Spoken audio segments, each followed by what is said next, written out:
नमस्कार, आप देख रहे हैं स्वदेश न्यूज का खास प्रोग्राम जनता मांगे जवाब और मैं हूं आपके साथ भागीरथ साहू।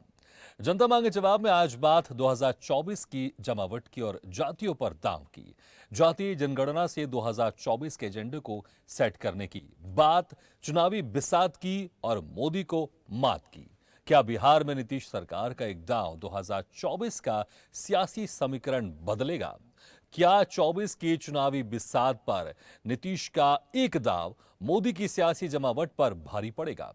भले ही 2024 का चुनाव अभी दूर है, लेकिन विपक्ष आने वाले चुनावों में अपना वजूद बनाए रखने की तमाम कोशिशें कर रहा है। इसमें सबसे आगे है बिहार के मुख्यमंत्री नीतीश कुमार। नीतीश कुमार न सिर्फ अकेले बल्कि सभी सहयोगियों के साथ मिलकर वो सभी कवायद कर रहे हैं जिससे 2024 के चुनाव में मोदी को मात दी जा सके। ऐसा ही एक बड़ा दांव नीतीश कुमार ने बिहार में जातीय गणना के आंकड़े जारी कर चला है। आंकड़ों से साफ है कि अब सीधे तौर पर पिछड़ों को साधने की कोशिश की जाएगी, क्योंकि आंकड़ों में सबसे ज्यादा 63% पिछड़ा वर्ग, 19% 80 वर्ग, अनुसूचित जाति 19.65%, सामान्य वर्ग 15.52% है। अब जिसकी जितनी जाति भारी उसकी उतनी हिस्सेदारी। निश्चित रूप से चुनाव कोई भी हो, प्रत्याशियों के चयन से लेकर मुख्यमंत्री बनाने तक जाति का अहम रोल होता है।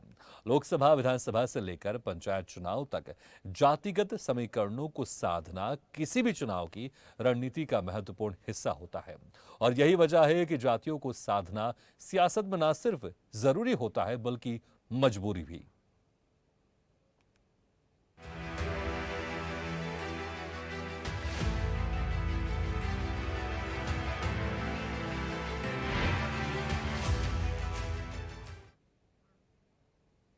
नीतीश सरकार ने बिहार में जातीय जनगणना के आंकड़े जारी कर दिए हैं। सरकार की रिपोर्ट के मुताबिक बिहार में 36% अत्यंत पिछड़ा, 27% पिछड़ा वर्ग, 19% से थोड़ी ज्यादा अनुसूचित जाति और 1.68% अनुसूचित जनजाति की संख्या है।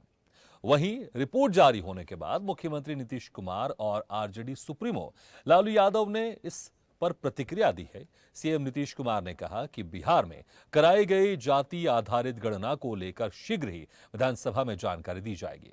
नीतीश ने ट्वीट कर कहा, जिन दलों ने इसका समर्थन किया था उन्हीं 9 दलों की बैठक बुलाई जाएगी और जाति आधारित गणना के परिणामों से उन्हें अवगत कराया जाएगा। वहीं आरजेडी सुप्रीमो लालू यादव ने इस पर कहा कि बीजेपी की अनेकों साजिशों, कानूनी अड़चनों और तमाम षड्यंत्र के बावजूद आज बिहार सरकार ने जाति आधारित सर्वे को रिलीज किया। आरजेडी सुप्रीमो ने कहा कि सरकार को अब सुनिश्चित करना चाहिए कि जिसकी जितनी संख्या उसकी उतनी हिस्सेदारी हो। हमारा शुरू से मानना रहा है कि राज्य के संसाधनों पर न्याय संगत अधिकार सभी वर्गों का हो। केंद्र में 2024 में जब हमारी सरकार बनेगी तब पूरे देश में जातिगत जनगणना करवाएंगे और दलित, मुस्लिम, पिछड़ा और अति पिछड़ा विरोधी भाजपा को सत्ता से बेदखल करेंगे। बिहार में कास्ट सर्वे रिपोर्ट जारी होने के बाद केंद्रीय मंत्री गिरिराज सिंह का बयान सामने आया। गिरिराज सिंह ने कहा कि जातिगत गणना भी हास्यास्पद है, ये आंख में धूल झोंकने वाली रिपोर्ट है। तो वहीं हाल ही में कांग्रेस नेता राहुल गांधी ने मध्य प्रदेश में जातिगत जनगणना का कार्ड खेला है। उन्होंने कहा था कि देश के सामने एकमात्र मुद्दा जातिगत जनगणना का है। केंद्र की सत्ता में आने के बाद हम सबसे पहला काम जातीय जनगणना कराएंगे। राहुल का कहना था कि जब मैं सवाल पूछता हूं कि देश में कितने दलित, ओबीसी, आदिवासी जनरल हैं, तो कोई इसका जवाब नहीं दे पाता है। जाति आधारित राजनीति पर पीएम मोदी ने विरोधियों पर निशाना साधा है। उन्होंने कहा कि कुछ लोग जातिगत राजनीति कर रहे हैं। जो लोग भारत विरोधी हैं वो जाति पात के नाम पर देश को बांट रहे हैं। इन्हें भारत का विकास पसंद नहीं आ रहा है। कुल मिलाकर कहा जा सकता है कि अब 2024 के चुनाव में जाति की एंट्री हो गई है। अब चुनाव है और जाति पर दांव है। देखने वाली बात होगी कि जो सियासी तीर नीतीश कुमार ने छोड़ा है कितना निशाने पर बैठेगा। सवाल यह भी है कि क्या उनकी कोशिशें रंग लाएंगी।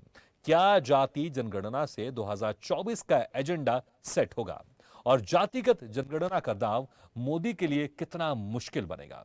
जनता मांगे जवाब में इसी मुद्दे पर करेंगे चर्चा। 2024 का चुनाव जाति पर दांव में। लेकिन पहले हम सुन लेते हैं कुछ प्रतिक्रिया, उसके बाद चर्चा को हम शुरू करेंगे। लगभग जो है 64% पिछड़ा अति पिछड़ा समाज के लोग हैं और 20% SC ST लोग हैं।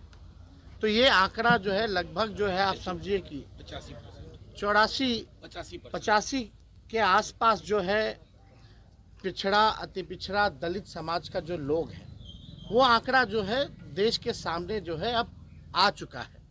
अब हम लोगों का लड़ाई रहा है सामाजिक न्याय का, और जो दौर है आर्थिक न्याय का, जो कमज़ोर लोग हैं उनको मुख्य धारा में लाने का।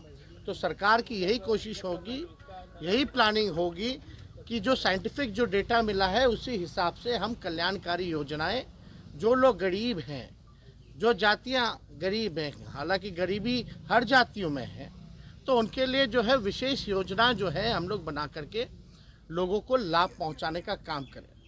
और यही नहीं, जब बिहार में हुआ है तो हम लोग तो चाहते हैं कि प्रधानमंत्री जी और भाजपा के लोग जो हैं पूरे देश में जो है जातीय जनगणना जो है कराना चाहिए। हमारा ये मांग होगा और इंडिया अलायंस का भी ये मांग रहा है, प्रमुख मांग रहा है। मैं समझता हूँ ये समाज में 33 साल से लालू जी और नीतीश जी की सरकार है। ये जातीय जनगणना प्रकाशित करने के बजाय ये रिपोर्ट कार्ड पेश करते, कितने हम गरीबों को रोजगार दिया, कितने गरीबों को हमने नौकरी दी, कितने गरीब अमीर हुए। लेकिन मैं मानता हूँ ये सब बिहार के जनता के आंख में धूल झोंकने के बराबर है। भाई और बहनों, कास्ट सेंसस हिंदुस्तान का एक्सरे है। इससे पूरे देश को पता लग जाएगा कि ओबीसी कितने हैं, दलित कितने हैं, आदिवासी कितने हैं, महिलाएं कितनी हैं, जनरल कास्ट के लोग कितने हैं। और एक बार ये डेटा हिंदुस्तान की जनता के हाथ में होगा तो फिर देश सब लोगों को लेकर, सब लोगों को भागीदारी देकर आगे चल पाएगा। अब मैंने ये सवाल लोकसभा में पूछा, नरेंद्र मोदी जी से पूछा कि आप कास्ट सेंसस से डरते क्यों हो? कास्ट सेंसस का डेटा सबके सामने रख दो, जो आपकी सरकार की सच्चाई है आप हिंदुस्तान की जनता को दिखा दो, डरो मत। भाइयों और बहनों, क्या हिंदुस्तान में सिर्फ 5% ओबीसी है? यह सबसे बड़ा सवाल है और इस सवाल का जवाब सिर्फ कास्ट सेंसस से मिल सकता है। विकास विरोधी लोगों को देश ने 6 दशक दिए थे।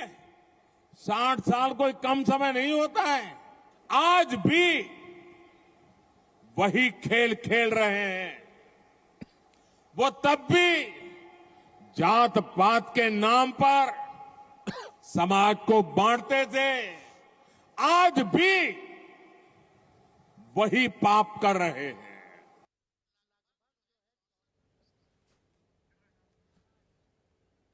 तो आपने पक्ष विपक्ष की प्रतिक्रिया सुनी कि जिस तरह से जाति आधारित अभी ये डेटा आंकड़ा रिलीज किया गया है बिहार में, उसके बाद लगातार राजनीति जरूर गरमाएगी। चलिए इसी पर हम चर्चा करते हैं। चर्चा करने के लिए जो मेहमान हमारे साथ मौजूद है, मैं उनका आप लोगों से तारुफ कराया। तो हमारे साथ हैं बीजेपी प्रवक्ता राहुल आनंद जी और कांग्रेस प्रवक्ता समीर कुमार जी, सपा प्रवक्ता यश भारती जी और जेडीयू नेता अजय कुमार जी और वरिष्ठ पत्रकार सत्यप्रकाश शर्मा जी। आप सभी मेहमानों का बहुत बहुत स्वागत है हमारे इस खास चर्चा में। सबसे पहले अजय कुमार जी, ठीक है, जिस तरह से लगातार हम बहुत सारा बयान आप लोग से सुन रहे हैं, आप लोग के नेताओं से, जो आपके समर्थन में इसे जाति आधारित जनगणना में बिहार पहला राज्य बन गया है जहां पर ये डेटा रिलीज किया गया है। इसके थोड़े मुझे 2-3 पॉइंट के फायदे आप गिना दीजिए, उसके बाद फिर हम चर्चा इसको कंटिन्यू करेंगे। जी सबसे पहले तो आपका धन्यवाद इस चैनल पे हमें बुलाने के लिए। देखिए, ये जो जाति जनगणना जो आज में जो हुआ, उसका रिजल्ट जो दिया गया है, इससे सिर्फ जाति ही नहीं बल्कि हर एक जाति के लोगों की आर्थिक स्थिति का भी पता चला है और उनको उनकी जो जरूरत की जो चीजें होंगी उस तरह से सरकार उस पर काम करेंगी और उनको वो सब चीज मिलेगा, दिया जाएगा। इससे सिर्फ ये नहीं है कि सिर्फ जाति ही पता चला है, जाति के कितना संख्या है, सब लोग हर जाति में गरीब है, अमीर है, तो एक तरह से सब चीज का आर्थिक जनगणना भी इसमें निकला है, जिसके कारण सरकार के पास जो सुविधा हो पाएगी उसको लागू करेगी। नहीं, कैसे दिया जाएगा थोड़ा सा मुझे बता दीजिए। ठीक है, आरक्षण की जो बात होती है नौकरियों में, उसमें चलिए उसमें आप ओबीसी कैटेगरी होगी, ठीक है, लेकिन ओबीसी में इतने सारे जातियों का आपने निकाला है, उसमें यादव निकाला है आपने, उसमें बहुत सारे आपने जाति उसमें निकाली है, लेकिन क्या उसके हिसाब से आप किसी को आप जो सुविधाएं होंगी, एक जाति को ये सुविधाएं देंगे, दूसरी जाति की ये सुविधाएं देंगे, ऐसा भी कुछ करेंगे क्या आप लोग? नहीं, ऐसा नहीं होगा कि एक जाति को कोई सुविधा हाँ। दूसरी जाति को कोई सुविधा, ऐसा नहीं होगा। बस जी, लेकिन ऐसे ही होगा ना, ओबीसी होंगे, एसटी एससी होंगे, इस हिसाब से होंगे ना। तो वो उस हिसाब से आरक्षण में तो जैसे जो हाँ। जितने कमजोर तबके के हैं, जो आर्थिक स्थिति जिनकी कम होगी, हाँ। उस हिसाब से सरकार उसके लिए कुछ योजना चलाएगी। लेकिन ये नहीं है कि हाँ यादव को कुछ और, ओबीसी एससी को कुछ और, ऐसा कुछ नहीं लाया जाएगा, प्रावधान ऐसा नहीं है। मतलब ओबीसी में जितनी भी जाति होंगे वो सब ओबीसी के हिसाब से उनको सुविधाएं मिलेंगी, अगर आप लोग उसको तय करेंगे तो ना। तो फिर इतने डिटेल में एनालिसिस करने की क्या जरूरत थी? ऐसा लग रहा है जैसे आप लोग ओबीसी को तोड़ना चाहते हैं, क्योंकि एक बड़ा तबका ओबीसी का बीजेपी को वोट देता है, इसलिए ओबीसी में आप लोग जातियों में डिवाइड करके उसको कमजोर करना चाहते हैं। नहीं, ऐसा कुछ नहीं है, जाति में डिवाइड यहाँ पर नहीं हो रही है। यहाँ पे तो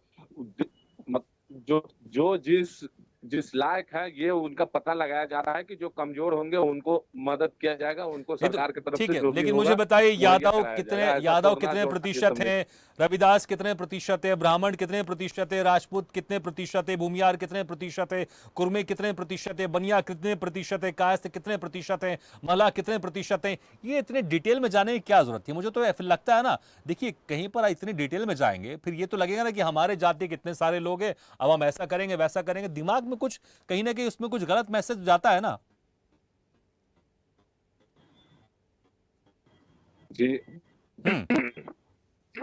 अजय कुमार जी, लेकिन ऐसा कुछ नहीं है, सरकार का ऐसा मानना नहीं है। जी, ठीक है, आपके हेलो। ऐसा मानना नहीं है, लेकिन जाति का जनगणना में है, इसका उद्देश्य क्या है मैं वही जानने की कोशिश कर रहा हूं, आप डिटेल में बता नहीं पाए। ठीक है, आपके सहयोगी से पूछता हूं, यश भारती जी, आप भी समर्थन कर रहे हैं, मुझे 2-3 पॉइंट बता दीजिए इसका क्या फायदा होगा। देखिए, पहले तो मैं ये आपसे जानना चाहूंगा, आपके सवाल से ही सवाल निकल रहा है, आप क्या अपने एक व्यवस्था नहीं रखते हैं? कितने कैमरामैन होंगे, कितने एडिटर्स होंगे, कितने स्क्रिप्ट राइटर्स होंगे, जो अलग अलग कैटेगरीज हैं, आप योजना तो बनाते हैं ना। लेकिन कैमरामैन में कितने, सुनिए कैमरामैन, नहीं दोस्त, आपने बोला मैं पहले क्लियर कर लूं, सवाल तो पूरा होने कैमरामैन में दीजिए, कितने आपके राजपूत सवाल में होंगे, मेरा कितने जवाब है। पंडित होंगे, कितने ब्राह्मण होंगे, ये हम लोग डिसाइड नहीं करते हैं, कितने कैमरामैन की आवश्यकता बस ये डिसाइड करते हैं। मतलब मैं पूछूं ही नहीं? नहीं, मैंने कहा क्लियर कर देता हूं, क्या जवाब दूं ही मैंने कहा नहीं? क्लियर कर देता हूं। आपने ठीक कुछ है, क्लियर नहीं किया, ठीक आपने है, बात ठीक ही है, नहीं आने दी। चलिए। दिक्कत यही है कि बात ही पूरी नहीं आ पा रही है समाज के बीच में, उससे पहले ही ओवरराइड कर लिया जाता है, ओवरलुक कर दिया जाता है उस बात को। अपनी बात रखिए पूरी। एक्चुअल बात हाँ। है क्या, समस्या है क्या, ये क्यों आवश्यकता है जातीय जनगणना की, इस जातीय जनगणना के ये जो आंकड़े घोषित हुए हैं इससे क्या परिवर्तन आने वाला है?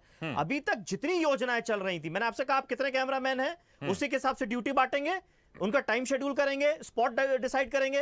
ये कैमरामैन भी एक तरीके से एक काम है ना, एक जाति है ना। जाति हमारे समाज में काम को देखते हुए बनी, यादवों का एक काम डिसाइड हुआ, कुम्हार की एक जाति हुई, सब्जी उगाने वाले की एक जाति हुई, सोने के काम करने वाले की एक जाति हुई, कर्म के आधार पर जातियां में बांटी। तो आज तो नहीं है, लेकिन बटी तो है ना पहले से। तो जब बटी है तो उनको मुख्य धारा में लाने के लिए जो आपने जवाब दिया, वही बात मैं चाहता था कि हम अब तो नहीं कहते किसी से कि दूध का काम करने वाला एक विशेष जाति रहेगी, सोने का काम करने वाला एक विशेष जाति रहेगी। तो हम सबको मिलाना चाहते हैं, मुख्य धारा में लाना चाहते हैं, और इस काम को, बंटवारे को जाति के आधार पर खत्म करके कर्म के आधार पर ही रखना चाहते हैं कि जो जिस बात का गुणी है उसको उसी काम पे रहने दें। तो व्यवस्था को बनाना पड़ेगा। देखिए, तमाम, SC, देखिए सवाल आपका जवाब मेरा रहने दीजिए, अपना जवाब मत बनाइए उसमें। तो जब आप मुख्य धारा में लाना चाहते हैं, तो मुख्य धारा में लाने के लिए, उस व्यवस्था में लाने के लिए, जब देश में पिछड़ा वर्ग आयोग है, पिछड़ा वर्ग के कल्याण के लिए तमाम योजना है, देश का प्रधानमंत्री ये कहता है मैं ओबीसी हूं, उसको जब नीच कह दिया जाता है तो कहता है मैं नीची जाति से आता हूं, मैं ओबीसी का हूं। तो जब ये नीच जाति से ओबीसी को जोड़ा जाता है तो उसको मुख्य धारा में लाने के लिए सबसे पहले उसकी गिनती जरूरी है, गिनती के हिसाब से उसकी व्यवस्था जरूरी है कि क्या उसको शिक्षा में जरूरी है, क्या उसको नौकरी में जरूरी है, क्या उसको लोन दे करके मुख्य धारा में कैसे ला सकते हैं, चुनाव लड़वाने के लिए व्यवस्थाएं तभी बेहतर मुझे बस बनेगी। इतना आप बता इस कमरे में 100 ठीक की है। कैपेसिटी है और आप यश 120 भारती जी, ले आएंगे तो व्यवस्था इतना मुझे बता बिगड़ेगी। दीजिए, ठीक है, व्यवस्था बिगड़ेगी। मुझे बस इतना बताइए यश भारती जी, ओबीसी में बहुत सारे उसमें समाज के लोग आते हैं, ठीक है ना, यादव भी आते हैं, ऐसे बहुत सारे समाज के इसमें लोग आते हैं। कैसे फायदा अब इसका, इस जो आपने रिपोर्ट जारी की है यहाँ पर, जो आपकी समर्थक पार्टी ने रिपोर्ट जारी की, कैसे इसका फायदा मिलेगा? बस मुझे क्लियर पॉइंट टू पॉइंट बता दीजिए। जो भाषण दिया आपने बहुत सुनने में बहुत अच्छा लगता है, मुझे पॉइंट टू पॉइंट बता दीजिए कैसे फायदा मिलेगा, बस ये बता दीजिए मुझे आप। साहू जी, भाषण देने का काम हमारे देश में केवल नरेंद्र मोदी जी के पास है, जो समय समय पे देते रहते हैं, है ना। हमारा आपने वैसे सवाल आप किया, मैंने point to आंकड़े point फायदा बताए। बता दीजिए मुझे, मैं बस, फायदे ठीक ही है। गिना रहा हूं। हाँ। आपको समझ में नहीं आया तो उसका कोई मेरे पास आप इलाज कह रहे नहीं। मुख्य धारा से जोड़ा जाएगा? भाई ओबीसी समाज का नेता है, जो ओबीसी समाज के जो लोग हैं प्रधानमंत्री बने हुए हैं, आप कह रहे मुख्य धारा से जोड़ा जाएगा? मुझे बता दीजिए कैसे मुख्य, भाई रिजर्वेशन आप दोगे, घर के बाहर, ठीक है, मुझे आप ये बस पॉइंट टू पॉइंट बता दीजिए, पॉइंट टू पॉइंट बताइए। साहू जी सुन लीजिए, हाँ। घर के बाहर अगर आदमी निकलता था और किसी तेली का अगर मुंह देख ले तो उसको अशुभ माना जाता था, ठीक। ये व्यवस्था कैसी थी? उस समाज को, मतलब घर से निकलते ही अगर उस समाज के व्यक्ति को देख लेंगे तो वो अशुभ हो गया। तो ये सब चीजें खत्म कैसे करेंगे? जब उन लोगों को मुख्य धारा में लाएंगे, उनकी गिनती होगी, उनके लिए व्यवस्था करेंगे, उनके लिए व्यवस्था करेंगे। आप नहीं समझना चाहते, मैं वही तो कह रहा हूं, आप क्या नहीं व्यवस्था समझना करोगे, चाहते। क्या व्यवस्था करोगे ये मुझे बता दीजिए बस, अरे आप क्या व्यवस्था यही करोगे? करेंगे, हाँ। उनको बेहतर शिक्षा की व्यवस्था करेंगे। हाँ। जो समाज में छूट गया है, जिसको मुंह नहीं देखना चाहता है नहीं, व्यक्ति, शिक्षा में आरक्षण देंगे आप, ये कह रहे हैं आप? है शिक्षा में आरक्षण, आरक्षण है ऑलरेडी, कब तो से अब है? क्या कब करेंगे से है? आप? कब से तो है? शिक्षा में आप क्या अरे देंगे? कब से है? मैं आपसे पूछना चाह रहा हूँ, हाँ? आपने कार्यक्रम रखा, बताइए शिक्षा में आरक्षण ओबीसी को कब से? मैं आपसे पूछ रहा हूँ, आप कह रहे हैं शिक्षा में आरक्षण देंगे आप? मैं वही बात कह रहा हूँ हाँ, ना, हाँ। आप कार्यक्रम दिखा रहे हैं, बताइए शिक्षा में आरक्षण कब से है? मैं, अरे देखिए, आपने कहा ना मैं सवाल पूछूंगा, मैं सवाल पूछ रहा हूं, जवाब दीजिए। मैं जवाब दे रहा हूं, पॉइंट टू पॉइंट बताइए ना, आप शिक्षा में आरक्षण देंगे, शिक्षा में आरक्षण नौकरी में आरक्षण 2006 से देंगे है। आप? उससे हाँ। पहले से ये ओबीसी वर्ग पिछड़ा और मुख्य हाँ। धारा से पिछड़ा था या नहीं पिछड़ा था? तो 2006 से आप ये सोच रहे हैं कि सब चीजें व्यवस्था ठीक हो गई होंगी? सरकारी नौकरियों में आरक्षण जो है वो मंडल और कमंडल की जब लड़ाई हुई थी 90 के दशक में, 96 में पहला ओबीसी व्यक्ति नौकरी में आया है। तो 70 सालों से जो चीज पिछड़ी हुई है, आप उसको व्यवस्था में नहीं लाना चाहते हो, अव्यवस्था लगातार है। और आप ये सोचते हैं सवाल पूछ करके, और आप ये कह रहे हैं जातियों में भेद लगा देंगे। अरे जो पिछड़ा है उसकी पहले गिनती तो हो जाएगी, उसको आने तो दीजिए। मैं कह रहा हूं क्या करेंगे आप? आरक्षण की सीमा बढ़ाएंगे? अगर जैसे अभी देखिए मैं आपसे बहुत क्लियर सवाल करता हूं, 63% अगर अत्यंत पिछड़ा वर्ग और पिछड़ा वर्गों को जोड़ लिया जाए तो 63% निकल रहा है उनका, ठीक है। और क्या 63% आरक्षण देंगे आप उनको बिहार में या बाकी सब जगह? बस इतना क्लियर कर दीजिए आप मुझे। हमारा नारा शुरू से है और आज से नहीं है। डॉक्टर राम मनोहर लोहिया, जयप्रकाश नारायण तब से नारा लगा रहे हैं, जिसकी जितनी संख्या बारी उसकी जितनी हिस्सेदारी। 100 में हम 70 के लिए संसोबा ने बांधी गांठ, पिछले पावे 100 में 60। ये हम आज से नहीं कर रहे, जब जातीय जनगणना नहीं हुई थी, क्योंकि ये सब जगह दिख रहा था कि जिनकी संख्या है उनकी हिस्सेदारी समाज में है ही नहीं। मैं वही कह रहा हूं ना, जब समाज में हिस्सेदारी नहीं तो आप बेहतर समाज कैसे बना पाएंगे? आपसे पूछ रहा हूं जिनकी संख्या 3% है, कैसे इसको क्या करेंगे, फायदा होगा? मतलब ये है कि आप जिसकी जितनी जनसंख्या उसके हिसाब से आप आरक्षण बढ़ाएंगे आप, ठीक है। इसी को लेके चलूं आगे में, उनकी हिस्सेदारी होनी चाहिए नहीं होनी चाहिए, उसके हिसाब से आप आरक्षण बढ़ाएंगे। क्यों नहीं बढ़ाएंगे? ठीक है, उनके लिए व्यवस्था देनी है, आप तो उसके हिसाब से आरक्षण बढ़ाएंगे। बढ़ाएंगे। ठीक है, ओके। समीर कुमार जी, देखा जाए तो जब महिला आरक्षण बिल आप लोग के समय भी आया था 2013 में, उस वक्त ओबीसी महिलाओं को आरक्षण दिया जाए इसमें अलग से, उसके मुद्दे पर आरक्षण बिल पास नहीं हो पाया था, क्योंकि उस वक्त आप लोग इसको लेकर तैयार नहीं थे, क्योंकि जो महिला आरक्षण बिल इसलिए उस वक्त पास नहीं हो पाया था। हालांकि कुछ दिन पहले पास हो चुका है। तो देखा जाए तो आप लोग का स्टैंड इसमें, हालांकि राहुल गांधी अब लगातार बोल रहे हैं कि भैया ओबीसी को इसमें जितना उनका प्रतिशत है उसके हिसाब से इसमें लोगों को इसमें सहभागिता मिलनी पड़ेगी।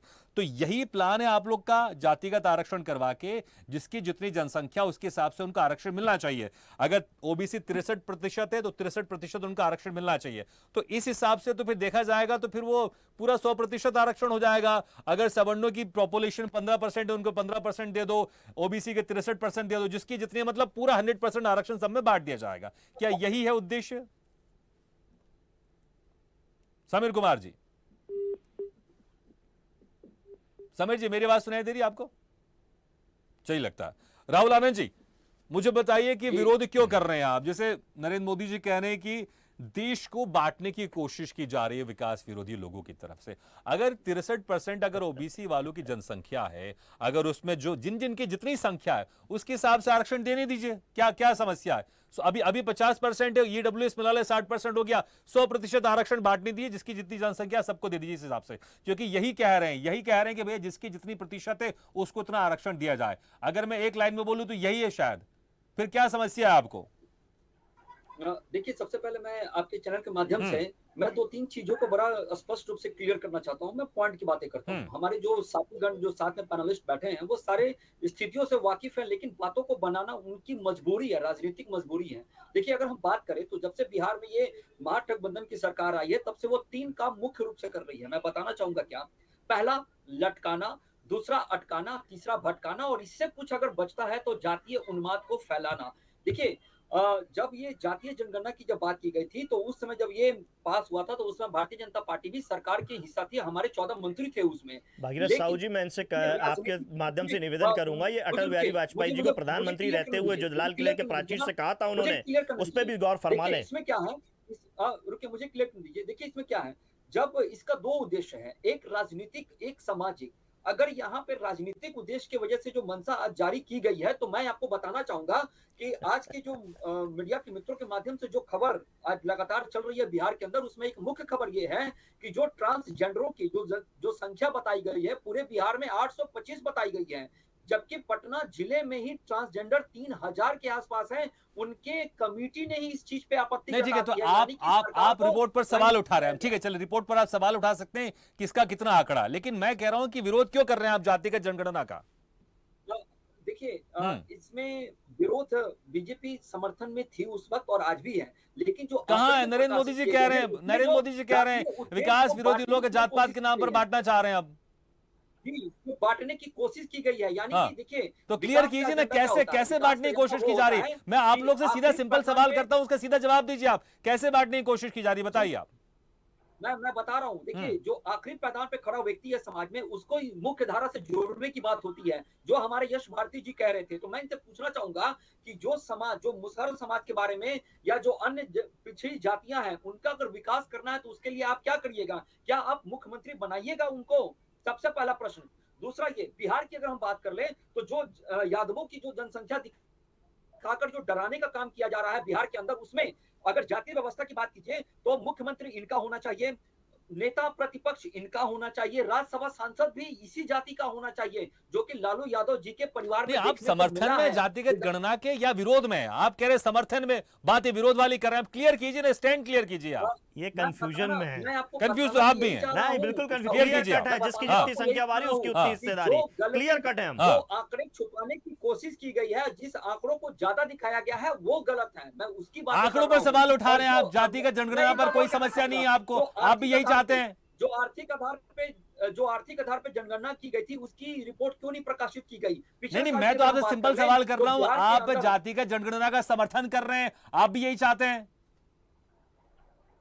देखिए, समर्थन तो सरकार में जब हम थे उस वक्त नहीं हमने किया था कि, तो भैया 10 साल से क्यों नहीं किया? 10 साल से कर लेते। और अब जब रिपोर्ट पेश हो गई है तो आपके वहां प्रदेश में नेता कह रहे हैं कि ये सब दिखाने की कोशिश है, इसके बदले सरकार को रिपोर्ट कार्ड पेश करना चाहिए। प्रधानमंत्री जी कह रहे हैं कि बांटने की कोशिश की जा रही है। भाई क्लियर नहीं हो रहा है, समर्थन में कि विरोध में?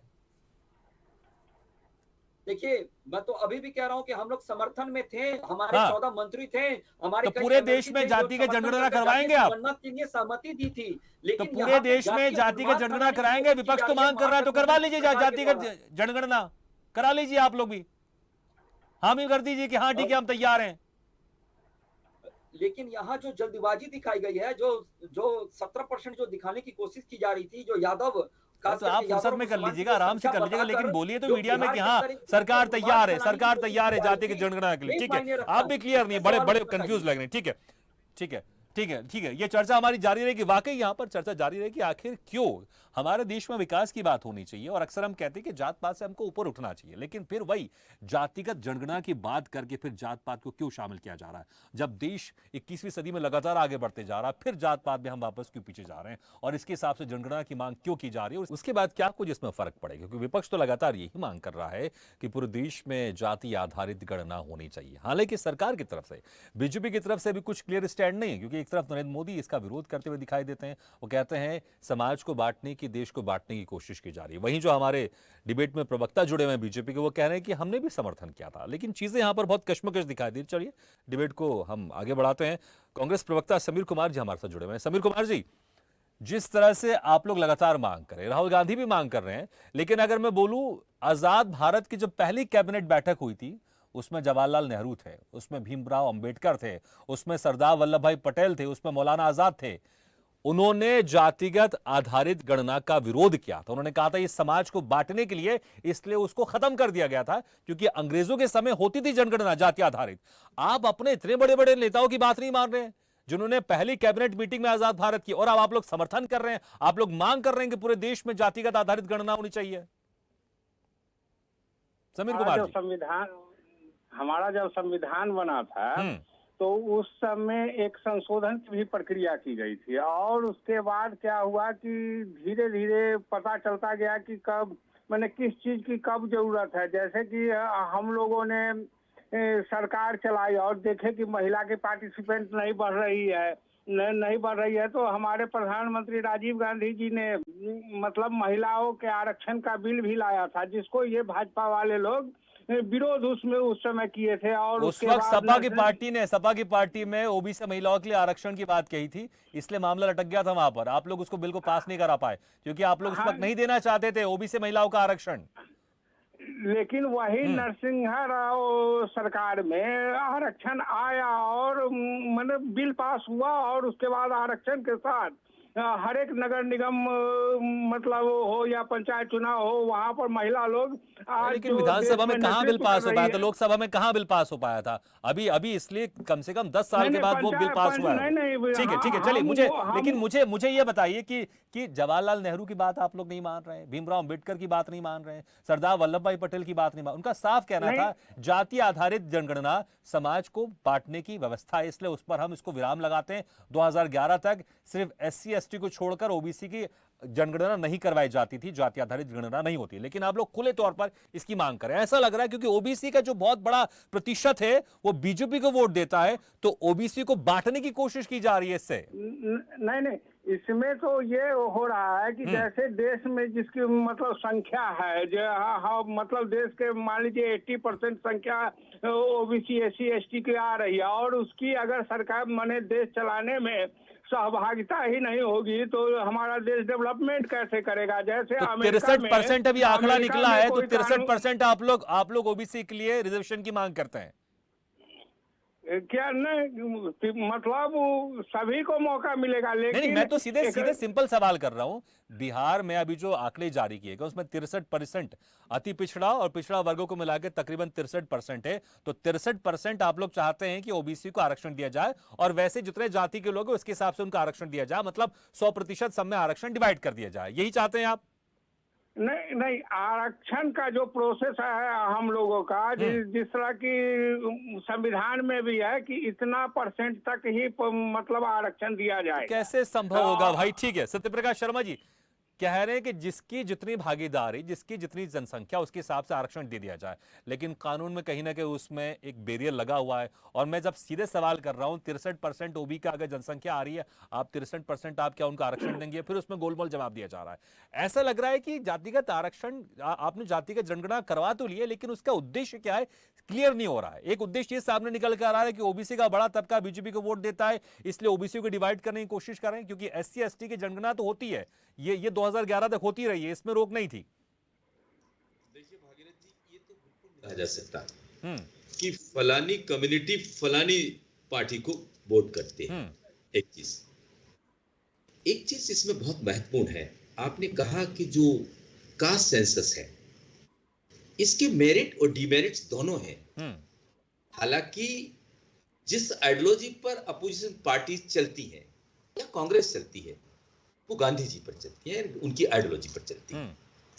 उनकी आइडियोलॉजी में आपको याद हो कि आजादी से पहले गांधी जी ने ये कहा था, जैसा कि आप बोल रहे थे, कि ये जो जातिगत जनगणना है, ये कहीं ना कहीं जो भारत में जो जातिवाद का जो जहर घुला था, अनटचेबिलिटी, ये सब चीजें थी, उनके लिए और मजबूती प्रदान करेगा, उसको दूर करने की बजाय। जबकि आपको याद हो कि बी.आर. अम्बेडकर साहब इस चीज के सपोर्ट में थे, कास्ट सेंसस कराने की। लेकिन हालांकि उन दोनों के बीच में उस समय तो वो रह गए, लेकिन ये चीज बाद में लटकती रही। जब कॉन्स्टिट्यूशन बना तब भी उन्होंने प्रयास किया, लेकिन गांधी जी एक ऐसी पर्सनालिटी थी कि वो भारत का भविष्य जानते थे, इसलिए उन्होंने उस चीज को, क्योंकि ये जो दलित वर्ग था लंबे समय से जिन्होंने देखा है, वो बी.आर. अम्बेडकर ने देखा, गांधी जी वही के लिए, अधिकार के लिए, सामाजिक अधिकार, ना केवल ये जो भौतिक सुविधाएं वो इतनी महत्वपूर्ण नहीं होती जितनी कि सामाजिक सुविधाएं, यानी कि समाज में बराबर का सम्मान मिलना, वो बहुत महत्वपूर्ण था, उसके लिए वो प्रयास कर रहे थे।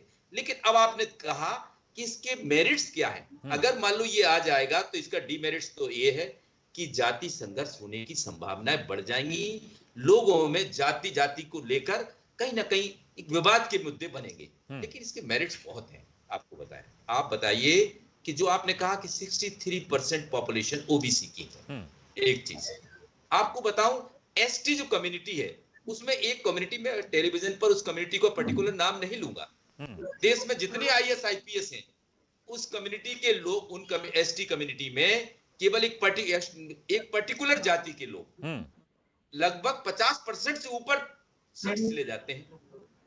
तो क्या उसका बेनिफिट जो मिलना चाहिए वो एसटी वर्ग को पूरा मिल रहा है? नहीं मिल रहा है।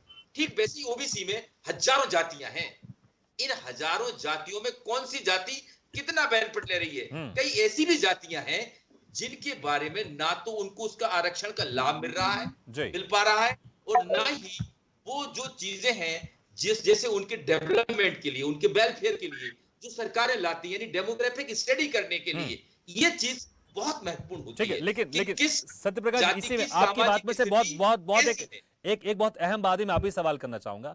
आपने कहा एससी एसटी में बहुत सारी जातियां होती है, ओबीसी में बहुत सारी जातियां होती हैं, लेकिन ये तो संभव तो नहीं है ना कि ओबीसी में जितनी भी जातियां हैं उसके हिसाब से फिर आरक्षण में से आरक्षण दिया जाए। ये तो संभव बिल्कुल नहीं हो सकता ना। तो फिर अभी आप उस चीज को समझिए, बिल्कुल, तो फिर ये जो जाति आधारित जनगणना की जा रही है, इससे क्या फायदा होगा? कास्ट सेंसस लेके आने का तात्पर्य यही है, इसका पॉलिटिकल बेनिफिट भी मिलता है पार्टीज को, यानी रूलिंग पार्टी जो होती है या अपोजिशन पार्टी को ये बेनिफिट मिलता है कि कोई कास्ट किसकी तरफ जाती है। यानी इससे क्या होगा, जो ओबीसी का वोट है, ओबीसी के वोट में ये पता लग जाएगा। ये बात सत्य है कि ओबीसी में हर किसी को आरक्षण नहीं मिल पा रहा है, ये बिल्कुल सत्य है। इसके पीछे यही थ्योरी है, दूसरी थ्योरी है ही नहीं। उनके डेवलपमेंट, उनका वेलफेयर थ्योरी है। हालांकि इस थ्योरी के पीछे होता क्या है कि राजनीतिक दल उसका फायदा उठाने के लिए टाइमिंग चूज कर लेते हैं, उस टाइमिंग पर उसको अटैक कर देते हैं। तो ये टाइमिंग इलेक्शंस की है, इसलिए इलेक्शन की टाइमिंग पर इस चीज को लाना, कहीं ना कहीं एक बड़े वर्ग को अपनी तरफ आकर्षित करना। देखिए, एक कुछ जातियां जैसे दलित में है, दलित में कितने, एससी में कितनी जातियां हैं? मुश्किल 10, 12, 15, 20 होंगी। लेकिन आप, मैं बताऊं, ओबीसी में तो हजारों जातियां हैं।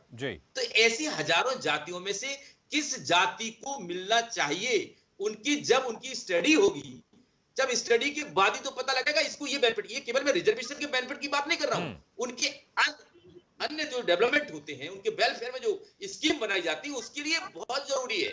लेकिन इससे भारत की जो व्यवस्था है, उस व्यवस्था पर एक प्रश्न भी लगता है कि जो सामाजिक सौहार्द है, समरसता है, कहीं उस पर कोई बड़ा अटैक ना हो जाए। बिल्कुल और यही लाइन, ठीक है, बिल्कुल यही लाइन नरेंद्र मोदी ने भी आज बोली है।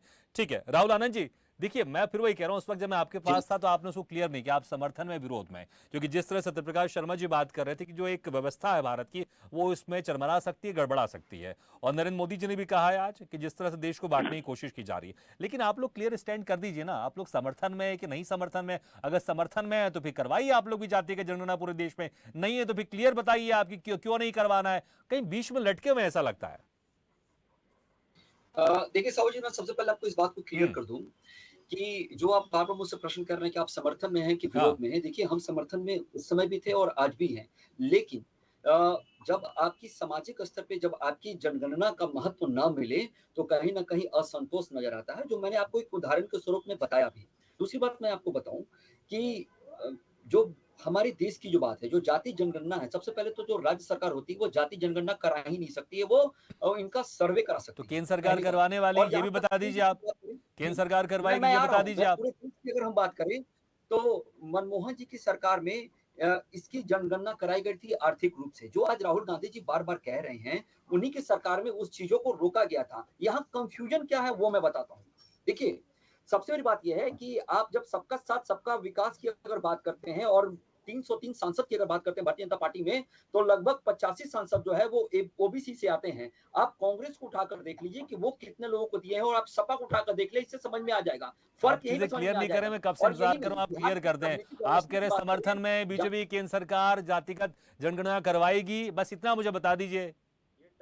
देखिए, केंद्र सरकार नहीं कराएगी क्योंकि इससे कंफ्यूजन हो जाएगा। क्या आप कह रहे हैं नहीं confusion होगा, कराएगी, तो फिर समर्थन में कैसे हैं आप? नहीं, बिल्कुल नहीं जी। नहीं कराएगी, लेकिन समर्थन में आप बड़ा बड़ा कंफ्यूज हैं आप। ठीक है, ठीक है, चलिए आप अपनी बात कंप्लीट कीजिए आप। ठीक है, राज्य पे उन्होंने सर्वे किया है, और हाँ। जहां तक विकास की बात है और योजना को पहुंचाने की बात है, तो 2014 के बाद जितनी भी योजनाएं क्रियान्वयन हुई है, या फिर एक समाज में खड़े आखिरी व्यक्ति तक अगर पहुंचा है, तो वो करने वाले व्यक्ति के विचारधारा के ऊपर निर्भर करता है।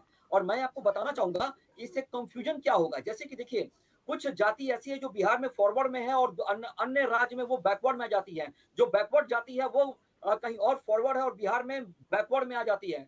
तो ये जो कंफ्यूजन होगा उसको एक अपना कंफ्यूजन भी दूर कर दीजिए ना। आप सीधे बोलिए ठीक है हम समर्थन में नहीं है और इसलिए नहीं है, हम यही हम बता रहे हैं। ठीक है, हम मान सकते हैं। आप कहते हैं समर्थन में, फिर आप उसके विरोध में भी बातें करते हैं आप। ठीक है, मैं आप ही के पास मैं आऊंगा, आपके पास आऊंगा मैं। हाँ ठीक है, की मैंने बात की तो राज्य व्यवस्था को मैंने क्लियर कर दिया। हाँ भागीरथ जी, मैंने उसको क्लियर किया कि किसकी कितनी योजना के तहत अगर देनी है, तो मैंने इस बात को ये भी किया। मैंने पहले ही कहा था कि अगर उद्देश्य सामाजिक है तो ये उचित है, लेकिन अगर राजनीतिक है तो ये गड़बड़ है। कुछ नहीं पता भागीरथ। ठीक है, आप अभी भी यहाँ आके बातें करें। ठीक है, ठीक है, ठीक है। अजय कुमार जी, ठीक है, मैं आऊंगा इस बात दीजिए। अजय कुमार जी मुझे ये बताइए। ठीक है, ठीक है, भागीरथ जी, हाँ 10 सेकंड ठीक है, ले लीजिए 10 सेकंड ले लीजिए। पूरे राज्य में और पूरे देश की अगर बात करें तो बिहार को उन्माद का अड्डा बनाया जा रहा है। आप देखिए, जब से लगातार महागठबंधन की सरकार आई है, जातीय आधारित समस्याएं ज्यादा उत्पन्न हो रही है। ठीक है, चलिए हो गई बात। मैं आऊंगा, मैं आपके पास आऊंगा। कम से कम ना परोसी जाए। हाँ, अगर नहीं अपना पक्ष रख पा रहे ठीक से, कम से कम ठीक है, ठीक है, ठीक है, वो जनता डिसाइड कर ली। ठीक है, ठीक है। अजय कुमार जी, क्या सिर्फ हिंदुओं का ही भला चाहते हैं आप? इसलिए हिंदुओं में कौन कितनी जाति, सिर्फ आप उसी की जनगणना करवा रहे हैं? भाई मुस्लिम समुदाय की भी तो आप लोग बड़ी चिंता करते हैं। उसमें भी तो बहुत सारी जातियां हैं, शिया है, सुन्नी है, मदिया हैं, सूफी हैं। उनकी आप जातिगत आधारित जनगणना क्यों नहीं करा रहे? मुस्लिम इतने प्रतिशत है, सिर्फ आप ये बता रहे हैं। उनमें भी तो बहुत सारी जातियां हैं ना। क्या आप लोग को उनका विकास नहीं चाहिए? आप लोग उनका उद्धार नहीं करना चाहते कि भैया कि सुन्नी ज्यादा संपन्न है, कि शिया ज्यादा संपन्न है, कि बोहरा समाज की ज्यादा संपन्न है? उनकी चिंता क्यों नहीं कर रहे भाई? वो भी तो कितने बड़े पैमाने में आप लोग की पार्टी को वोट देते हैं। नहीं, हर किसी की चिंता है उनके बारे में, मुस्लिम समुदाय के बारे में, और हर नहीं, लेकिन आज जो रिपोर्ट है उसमें तो कहीं आपने क्लियर नहीं किया कि सुन्नी कितने प्रतिशत हैं, शिया कितने प्रतिशत हैं, बोहरा कितने प्रतिशत हैं, सूफी कितने प्रतिशत हैं, अहमदिया कितने प्रतिशत है। आपने कहीं बताया नहीं आपने। उसमें ये मुस्लिम आबादी दिखाई गई है कि मुस्लिम की आबादी कितनी प्रतिशत है। वही तो मैं आपसे कह रहा हूं ना कि सिर्फ आपको हिंदुओं की चिंता है, उन्हीं का विकास चाहते हैं आप उन्हीं की जाति देख रहे हैं। आप कौन कितने जाति के, मुस्लिम का विकास नहीं चाहते आप? मुस्लिम समाज का कि कौन कितने सुन्नी है, शिया है, बोहरा समाज के, आप उनका विकास नहीं चाहते क्या? हर किसी का विकास चाहते हैं, हर किसी तो आप तो जनगणना कर ही नहीं रहे उनके हिसाब से। नहीं हो रही है, उनकी भी जनगणना होगी, मतलब ऐसा नहीं है। इसमें जाति को बांटा नहीं जा रहा है, हर किसी का विकास होगा। ये तो जातिगत जनगणना इसीलिए हुआ है कि जिनकी जितनी संख्या है उनको उस लायक उनका भागीदारी हो सके। भाई तो मैं भी तो वही कह रहा हूँ, ये भी तो बताइए ना आप कि सुन्नी कितने प्रतिशत हैं, शिया कितने प्रतिशत हैं, बोहरा कितने प्रतिशत हैं। आप कह रहे हैं कि उसके हिसाब से योजनाएं बनेंगी, तो उसके हिसाब से उनके लिए भी तो योजनाएं बनाई भाई, वो भी भारी तादाद में आपको वोट करते हैं। जी, उनके लिए भी, सबके लिए होगा। ठीक है, चलिए समय कम, इसलिए थोड़ा मैं जाऊंगा आपके पास। ठीक है, यश भारती जी, भाई मुस्लिमों के अगर हम देखें तो एमवाई तो बिल्कुल मुस्लिम यादव तो वहां पर आप लोग को भर भर के वोट देते हैं, लेकिन आप लोग समर्थन तो कर रहे हैं, लेकिन मुस्लिमों में बहुत सारी जातियां क्या उसके हिसाब से जनगणना की मांग क्यों नहीं कर रहे हैं? पता तो चले शिया कितने, सुन्नी कितने, बोहरा कितने, अहमदिया कितने, सूफी कितने। आप उनका विकास नहीं चाहते क्या? कि सिर्फ हिंदुओं का विकास चाहते हैं आप? भागीरथ जी, मैं आपसे निवेदन करूंगा कि मेरी बात को बिल्कुल इंटरप्ट मत कीजिएगा, नहीं करो, पूरी बात आने दीजिएगा, और फिर जो आपको गलत लगे लास्ट में आप मुझसे बात कीजिएगा, मैं एक एक चीज करेक्ट करूंगा। हम जितनी चर्चा कर रहे हैं ना वो पूरी डिरेल है, पटरी पे नहीं दौड़ रही है, और पटरी पे जब तक चीज नहीं चलेगी बातें ठीक से आएंगी नहीं। ओबीसी कहां से आया? आपने देश की आजादी की बात कर ली, पहली कैबिनेट की बैठक कर ली, ओबीसी कहां से आया? एससी आया, एसटी आया, कैसे आया? ये आप सवर्ण शब्द ला रहे हैं। सवर्ण शब्द कौन सा वैधानिक शब्द है? सवर्ण यानी बाकी सब अवर्ण है। तो ये सब जो बातें ना, इस समाज की खाई थी। एससी एसटी इसीलिए बना, उसके बाद ओबीसी की सीधी बात आई। मंडल कमीशन जो बना वो इसीलिए बना कि ये एक बड़ा वर्ग जो सामान्य नहीं है, सामान्य वर्ग संवैधानिक शब्द है कि जो लोग सामाजिक, शैक्षणिक, आर्थिक रूप में पिछड़े नहीं हैं वो सामान्य है, और जो सामाजिक क्षेत्र, शैक्षणिक और आर्थिक क्षेत्र से पिछड़ गए हैं वो पिछड़े हैं। तो पिछड़ों में एससी और एसटी एक वर्ग बना, एक सूची बनी, एक अनुसूची बनी, उनको एससी और एसटी में वर्ग में बांटा गया, और फिर जो छूट गए उनको पिछड़ा वर्ग में रखा गया, जो अन्य पिछड़ा वर्ग है। तो ये ओबीसी ऐसे जनरेट हो, उसके लिए मंडल कमीशन बना। मंडल कमीशन ने काम किया, मंडल कमीशन ने अपनी सिफारिशें दी। उन सिफारिशों में से केवल 2 सिफारिशें लागू हैं देश में। एक नौकरियों में जो 90 के दशक में जिसका सबसे पहले लाख 96 में मिला। दूसरा अर्जुन सिंह ने एचआरडी मिनिस्टर रहते हुए 2006 में शिक्षा में आरक्षण दिया। मंडल कमीशन की अभी तक की सारी सिफारिशें बाकी हैं, जिसमें एक बड़ी सिफारिश थी कि जातीय जनगणना होनी चाहिए। तो ये संशोधन के बाद ही हुआ, जैसे 128वें संशोधन अभी हुआ है। दूसरा बहुत अच्छी बात, मैं बिल्कुल समर्थन करता हूं, अच्छी बात कर मेरा निवेदन ठीक है, आपने बोला, मैंने निवेदन बात नहीं हुई खत्म, नहीं समय कम है इसलिए थोड़ा सा आपने जो व्यवस्थित बात तो आने दीजिए। ओबीसी कौन है? देखिए ये अरे भागीरथ जी, आप सवाल मैं आपसे, देखिए मैं आपसे बिल्कुल नहीं हट रहा हूं, इसलिए कह रहा हूं। ठीक है, तो आपका पूरा फोकस सिर्फ ओबीसी पर है, बाकी जातियों पर नहीं है, बाकी लोगों पर नहीं है। मैं तो समय सवाल के सुन लीजिए ना। नहीं ठीक है, आपके सवाल का जवाब, अगर आप जवाब नहीं चाहते हैं तो मैं आपसे फिर तीसरा सवाल ले लूंगा। मैं आपसे ओबीसी वर्ग में केवल हिंदू शब्द मत डालिए, अन्य पिछड़ा वर्ग जो पिछड़ गया है वो है, उसमें मुस्लिम की भी जातियां हैं, उनकी भी जनगणना हुई है। हमारे जेडीयू के साथी नहीं बता पाए, हमारे बीजेपी के साथी नहीं बता पाएंगे। शामिल किया? नहीं तो आप बता दीजिए, कितने सुन्नी है, कितने शिया है, कितने बोहरा समाज है, कितने सूफी है, कितने अहमदिया, बता दीजिए कहां पर आंकड़ा पेश किया आपने? आप जवाब सुनेंगे तब ना, आप ओवरलैप, इसी ने मैंने कहा शांत रहेंगे, मैं आपकी हर बात को लेकर के आऊंगा। मध्य प्रदेश के अंदर 14 ऐसी जातियां हैं जो ओबीसी में आती है। मैं मध्य प्रदेश की बात कर रहा हूं, आप बिहार की बात करेंगे, बिहार में भी आएंगी। दूसरी बात, हमारे भारतीय जनता पार्टी के साथी कह रहे थे एक प्रदेश में जो है वो ठाकुर कम्युनिटी आती है, ब्राह्मण कम्युनिटी आती है, वो ओबीसी में आती है, एससी में आती है, एसटी में आती है। अरे वहां उनके राज्य स्तर में उनकी जो सामाजिक, शैक्षणिक और आर्थिक स्थिति है उस हिसाब से आकलन लगाया जाता है। जैसे आप उत्तराखंड में बात करेंगे, आप कहीं और निकल गए, आप बता रहे थे कौन कौन सी जाति आती है। साथ सुनेंगे तो आपकी बात का जवाब बताएंगे आप। 5 मिनट का समय नहीं है, सवाल करते जाइए। आपके पास आप मुझे बता दीजिए, सवाल का जवाब मैं ही हूं। जैसे कि उत्तराखंड में ठाकुर समाज का बहुत बड़ा वर्ग है जो ओबीसी में आता है। मेरा सिंपल सवाल है आपसे, मेरा सिंपल सवाल है, मैं कह रहा हूं सिर्फ हिंदुओं का उत्थान क्यों, मुस्लिमों का उत्थान नहीं चाहते आप? अरे ओबीसी में मुस्लिम जातियां हैं, तो बताइए ना। मैं तो आपसे कह रहा हूं, आज जो आंकड़ा है उसमें कहीं नहीं है कितने शिया है, कितने सुन्नी है, कितने बोहरा है, कितने अहमदिया है, कितने सूफिया है। बस आपने बता दिया है, बस आपने बता दिया 17% मुसलमान है।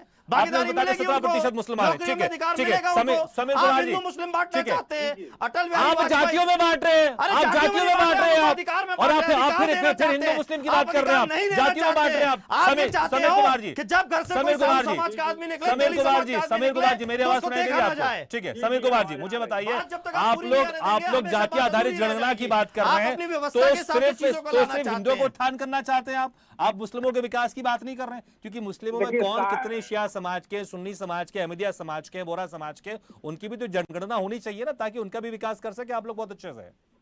देखिए, इसमें क्यों नहीं प्रकाशित किया गया और क्यों नहीं आंकड़ा दिया गया या छूट गया है, ये हम क्लियर नहीं बता सकते हैं। लेकिन जो जनगणना हुई थी उसमें जनरल, एससी, एसटी, ओबीसी सारे की, मुस्लिम में भी जनरल है, एससी, एसटी, ओबीसी है, और उन सब की गणना की गई थी। और हम लोग सामूहिक देश का विकास करना चाहते हैं। और जहाँ तक आप लोग बता रहे हैं यादव कितने, रविदास कितने, ब्राह्मण कितने, राजपूत कितने, भूमियार कितने, कुर्मी कितने, बनिया कितने, कायस्थ कितने, मल्लाह कितने, सब बता रहे हैं आप लोग, लेकिन मुस्लिम समाज में कौन कितनी जाति की ये नहीं बता रहे हैं आप लोग। बस जी, इसमें क्यों नहीं प्रिंट हुआ इसके बारे में हम ज्यादा डिटेल में नहीं जाएंगे, लेकिन जो जनगणना का जो फॉर्म था और उसमें सारा गणना काउंट है, उसका सूची दिखाया जा सकता है सरकार के द्वारा। और मतलब अगर जानकारी लेने पर होगा भी, इसका हम नजदीक से अध्ययन नहीं किए हैं, लेकिन ये जो बीजेपी वाले कहते हैं कि हम लोग जाति आधारित राजनीति करते हैं, तो ये भाजपा वाले करते हैं। बिहार में जब मोदी जी आते हैं तो वो खुद को अपने अति पिछड़ा ओबीसी तेली का सेनापति कहते हैं, लेकिन वास्तव में उनको हक देना नहीं रहता है। आज वो संघ आधारित जो भाजपा है वो क्या करती है, वो तो भागवत जी पिछले बार मतलब आरक्षण का विरोध किए थे तो हार गए थे बिहार, तो इस बार बयान दिए हैं कि हम आरक्षण का समर्थन करते हैं, लेकिन वास्तव में वो संघ में ही बताए कि किस जाति का परसेंटेज है। वो सिर्फ एक चित्पावनी ब्राह्मण लोगों का संगठन बन करके रह गया है, और वो लोग सिर्फ जाति का या धर्म का जो नाम लेते हैं वो लोग सिर्फ वोट बैंक बनाने के लिए लेते हैं। वास्तव में उनका ये हक नहीं। और कभी किसी भी देश के मतलब ज्यादा से ज्यादा जनसंख्या का अगर सहभागिता नहीं होगा, क्या आप अमेरिका में कोई नियम सोच सकते हैं कि अमेरिका के लोगों के लिए ना हो? तो यहाँ पर मात्र 10% 15% के लिए कानून बना करके देश का विकास नहीं किया जा सकता है। और बहुत सालों तक आप लोग रहे सत्ता में, करने के लिए अगर सभी जितनी की बातें कर रहे हैं सहभागिता आप कर की ले तो जरूरी उसमें है। बहुत सालों तक आप सत्ता में रहे। ठीक है सत्यप्रकाश शर्मा जी, एक राजनीतिक सवाल पूछूंगा और एक सामाजिक सवाल एक साथ पूछ रहा हूं मैं आपसे। राजनीतिक ये कि जिस तरह से हम देखें पिछले कुछ सालों जब से नरेंद्र मोदी 2014 के चुनाव में उतरे थे, तो एक बड़ा तबका जो बहुत सारे जातियों में बटा हुआ था वो एक होकर अपने आप को हिंदू मानकर उसने वोट देना शुरू किया बीजेपी को। उसके बाद बीजेपी मजबूत होती गई और लगातार 2 बार भारी बहुमत से सरकार में आई है। वो क्या उसको थोड़ी यहाँ पर एक विपक्ष की पार्टी की रणनीति है कि उसको थोड़ा सा छिटकाया जाए, उसको दूर किया जाए, इस जाति के जनगणना के आधार पर जो एक बड़ा ओबीसी तबका है जो बीजेपी के साथ है उसको दूर किया जाए? और दूसरा ये एक सामाजिक सवाल है, ये हो सकता है शायद थोड़ा अजीब सा लगे, लेकिन क्या इनडायरेक्टली जनसंख्या बढ़ाने के लिए भी प्रेरित नहीं किया जा रहा है? अगर कोई समाज का छोटा सा तबका उसको लगता है हमारी जनसंख्या कम है, तो फिर वो जनसंख्या बढ़ाने की कोशिश करेगा। एक तरफ जनसंख्या कम करने की बात करते हैं, यहाँ पर एक प्रयास किया जा रहा है कि भैया अपनी जातियों की जनसंख्या बढ़ाइए और ज्यादा से रिजर्वेशन लेके जाइए आप। देखिए, आपने दोनों सवाल बहुत अच्छे पूछे भागीरथ जी। पहले तो मैं आपने किसी अभी प्रवक्ता से एक सवाल किया था, मैं उस पर थोड़ा सा आपको बताऊं, फिर इसके बाद आपके सवाल पर भी आऊंगा। आपने कहा कि मुस्लिम्स में कोई ऐसा वर्ग नहीं है जिसके बारे में नहीं सोचा जा सकता है। देखिए, आप एक तरफ तो प्रधानमंत्री मोदी जी एक अटैक करते हैं कि ये जो चीज है कास्ट सेंसस का जो सिस्टम है ये समाज में समरसता को खत्म करेगा। दूसरी तरफ आपको याद होगा वो पसमंदा मुस्लिम की बात करते हैं। पसमंदा मुस्लिम भी क्या है? वो भी दलित और पिछड़ी है मुस्लिम वर्ग में, और बिहार में मेरे ख्याल से उनको लिया गया होगा, ये जो मेरा अंदाज है, क्योंकि पसमंदा जो मुस्लिमों का संघ है महाज, उसका ओरिजिन बिहार से है। तो कहने का मेरा तात्पर्य यह है कि मुस्लिम, ST, SC, OBC, upper caste, इसका बेनिफिट सबको मिलेगा या नुकसान सबको झेलना पड़ेगा। ये केवल ओबीसी के लिए नहीं है, लेकिन हाँ पॉलिटिकली ये ओबीसी पर ही अटैक करेगी। देखिए, जैसा कि प्रधानमंत्री मोदी जी ने के आने के बाद से जो ओबीसी वर्ग है, ये तो एकदम नहीं कहा जा सकता कि ओबीसी वर्ग पूरा बीजेपी की तरफ जा रहा है। देखिए, ओबीसी को लेते हुए मुख्यतः ज्यादातर जो रीजनल पार्टीज हैं वो उनका आधार वही है, ओबीसी ही है। केवल बीएसपी को छोड़ दिया जाए तो बीएसपी का वोट शेयर भी बिल्कुल कहां बॉटम पर चला गया है आज की स्थिति में। तो मैं आपको ये कहना चाह रहा हूं कि ये जो रीजनल पार्टीज हैं या कांग्रेस उसका फेवर कर रही है, उसके पीछे कहीं ना कहीं उस वोट शेयर को अपनी तरफ खींचने का एक बड़ा प्रयास है, और इसीलिए कहीं ना कहीं भारतीय जनता पार्टी डायरेक्ट नहीं कर पा रही विरोध, और इनडायरेक्ट उसका विरोध करती है। दूसरा, आपने क्या कहा था सवाल? एक सवाल सामाजिक सवाल की कहीं ये इनडायरेक्टली कि आप प्रेरित तो नहीं कर रहे हैं समाजों को कि अपनी जनसंख्या बढ़ाइए, ज्यादा से ज्यादा आप अपने रिजर्वेशन लेके जाइए। देखिए, आर्थिक, सामाजिक और ये जरूरी नहीं पॉलिटिकल, ये तीनों विकास, सामाजिक विकास सबसे महत्वपूर्ण है। सामाजिक विकास होगा तो आदमी अपने आप सब सोशियो इकोनॉमिकल, जब भी तो हम कहते हैं कि समाज होगा तो अर्थ, सामाजिक विकास होगा तो आर्थिक विकास होगा।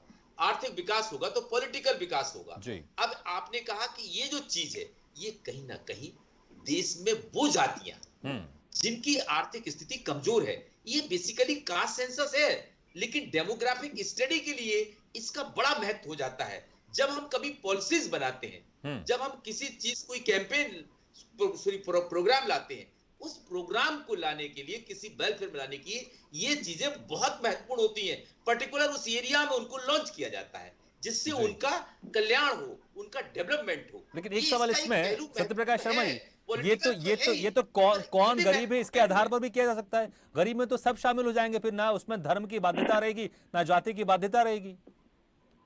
बेसिकली कास्ट सेंसस में धर्म का आधार नहीं है। हाँ। पसमंदा जो मैंने आपने कहा, पसमंदा मुस्लिम उसी में आते हैं। एसटी ऐसा नहीं है कि ओबीसी उसमें नहीं आते, क्या एससी एसटी नहीं आते मुस्लिम में। देखो ओबीसी तो समय का मैं थोड़ा अपनी बातचीत में आती है, बहना है, बुनकर है, ये ऐसी बहुत सारी जातियां हैं जो आती है इसमें। तो कहने का तात्पर्य ये है कि आज जो मुद्दा है बेसिकली जो गरमाया हुआ है वो ओबीसी वोट के पर ही अटैक है। बिल्कुल बिल्कुल बिल्कुल बिल्कुल बिल्कुल। और मैं वही कह रहा था, शायद विपक्षी पार्टियों की शायद यही रणनीति है कि जो ओबीसी जो वोट है ज्यादातर जो इसमें नहीं समय का मैं माफी चाहूंगा, समय ले लिया था उनसे। मैं नहीं, ठीक है, मैं समय का माफी। देखिए ये बहुत बड़ा मुद्दा है, जो आप भारतीय जनता पार्टी और ये जो विषय लेकर के आ रहे हैं कि ओबीसी का घंटा और चर्चा मंडल और कमंडल की लड़ाई लेकर के भारतीय जनता पार्टी आई थी, जब मंडल के माध्यम से राहुल आनंद जी, समीर कुमार जी, यश भारती जी, अजय कुमार जी, सत्यप्रकाश शर्मा जी, बहुत बहुत शुक्रिया हमारी इस खास चर्चा में शामिल होने के लिए। तो बिहार ऐसा पहला राज्य बन गया है जिसने जातिगत आधारित गणना करके उसकी रिपोर्ट भी पेश कर दी है। लेकिन जिस तरह से लगातार भारत आगे बढ़ते जा रहा है और हम कोशिश करते हैं कि यहां पर जातियों में भेदभाव नहीं हो, समाज किसी भी तरह बटे नहीं, सब एक होकर, आपने जब धर्म की बात भी करें, सब धर्म के लोग एक होकर भारतीय बने और इस भारत देश को आगे लेकर जाए। लेकिन राजनीति है, भारत की राजनीति की बात करें तो यहां पर धर्म आधारित राजनीति चलती है, जाति आधारित राजनीति चलती है। और शायद यही वजह है कि कोई इसका समर्थन कर रहा है, कोई इसका समर्थन नहीं कर रहा है, लेकिन चुनाव में किसको कितना फायदा होगा। लेकिन मुझे लगता है कि भारत को एक होकर, जाति से ऊपर उठकर, धर्म से ऊपर उठकर, एक होकर, भारतीय होकर हमें इस देश को आगे बढ़ाने की बात करनी चाहिए। इसी के साथ हमारी खास पेशकश जनता मांगे जवाब में फिलहाल इतना, लेकिन खबरों का सिलसिला लगातार जारी। आप देखते रहिए स्वदेश न्यूज। सबसे पहले देश। ऐसे ही वीडियो के लिए लाइक करें, शेयर करें, फॉलो करें और यूट्यूब पर जाकर सब्सक्राइब करें और बेल आइकन को दबाना ना भूलें। और ताजा तरीन अपडेट के लिए स्वदेशलाइव.com पर जरूर जाएं।